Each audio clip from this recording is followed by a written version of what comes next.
our topic is basically the price elasticity of the supply. So we discuss about the elasticities, different elasticities mean price elasticity, income elasticity, and now we are discussing about that the price elasticity of supply.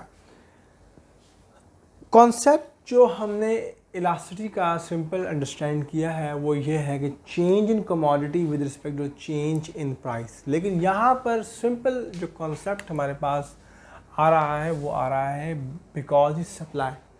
अब हम छोटा सा recall करते हैं, जब हम demand की बात करते हैं तो basically we are going from the consumer side, and when we are discussing about the supply so we are going from the producer side, and we observe that के the quantity supplied have the positive relationship with the prices and like that.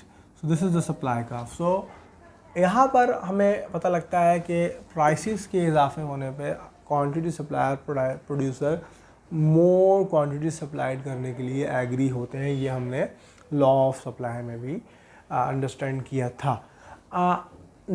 हम जब ये बात कहने पे समझ रहे हैं कि प्राइसेस से क्वांटिटी सप्लाइड में फ़र्क आता है, तो हम इस बात को जानने की कोशिश करेंगे कि सप्लाई यानी क्वांटिटी सप्लाइड हमारी कितनी इलास्टिक है with the response of prices.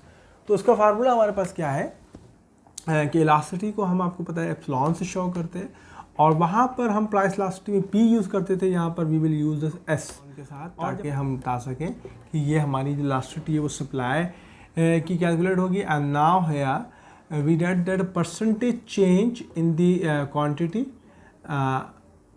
With respect to percentage change in the price. ये सप्लाइड है तो हम क्वांटिटी S भी लगा सकते हैं.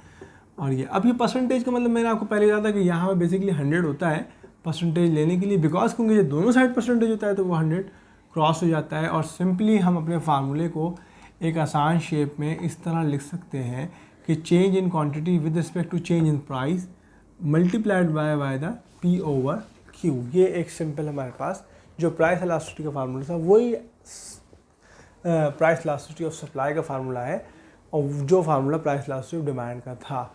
Concept is very little bit different in that कि वहाँ पर इलास्टिसिटीज़ के आंसर नेगेटिव आते हैं due to the negative relationship, और यहाँ पर इलास्टिसिटीज़ का आंसर पॉजिटिव आएगा due to the positive relationship.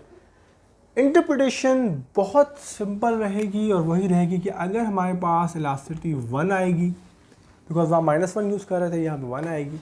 अगर इलास्टिसिटी 1 आएगी तो that's mean 1% increase in the price will lead to increase the 1% increase in the quantity supplied. Okay, अगर elasticity आपके पास 1 से बड़ी आएगी, so that's mean in term of magnitude भी 1 से बड़ी होगी, यानी कि 2, 3, 4, so हम कह सकते हैं कि वो डिमांड कर्व आपका इलास्टिक है, और यानी कि 1% increase in the prices it leads to the 2% increase in the quantity supplied.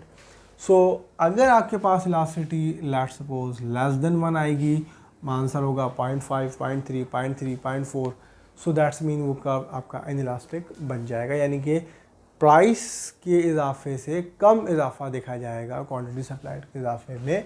सो हम कह सकते हैं कि ये सप्लाई कर्व आपका इनइलास्टिक है. Interpretation very simple, definition is the very simple. अब हम थोड़ा सा इसको डिस्कस करने की कोशिश करते हैं, थोड़ा सा इसको आगे डिस्कस करते हैं कि इलास्टिसिटी तो हमें समझ में आ गया कि प्राइस के साथ रिस्पॉन्सिबल है. एक और कॉन्सेप्ट जिसे हमें क्रॉस प्राइस इलास्टिसिटी का मिलता है, तो यहाँ पर भी cross price elasticity of demand बन सकती है, और वो किस तरह की होती है, वहाँ पर हम सब्स्टिट्यूट और कॉम्प्लीमेंट्री गुड्स के साथ जाते हैं. लेकिन जब हम सप्लाई साइड की बात करते हैं तो सप्लाइड साइड में हमें वो फैक्टर देखने पड़ते हैं कि जिसके नतीजे में हमारी सप्लाई जो है वो इफ़ेक्ट हो सकती है. सप्लाई के लिए हमने बेसिकली जो बात देखी थी उसमें बहुत सिंपल तो ये था कि हमारी ऑन द कर्व अगर मूवमेंट है तो वो विद रिस्पेक्ट टू प्राइस है, लेकिन अगर हमारी सप्लाई में शिफ्ट आता है अपवर्ड और डाउनवर्ड, उसका बेसिक रीज़न होता है कॉस्ट ऑफ प्राइस, उसकी कॉस्ट ऑफ कमोडिटी. कि कॉस्ट ऑफ कमोडिटी मीन कि अगर सप्लायर को की कॉस्ट में कमी वाक़ई होती है तो वो अपनी सप्लाई को आगे शिफ्ट कर देता है एस डैश में। तो हमने ये देखा था कि बहुत आसानी से कि अगर हम इक्विलिब्रियम की बात करें तो हमें एक लोअर प्राइस के ऊपर ज़्यादा कमोडिटी मिलना शुरू हो जाती है, यानी कि कॉस्ट जो है वो अफेक्ट डालती है सप्लाई के ऊपर, ये हमने देखा था।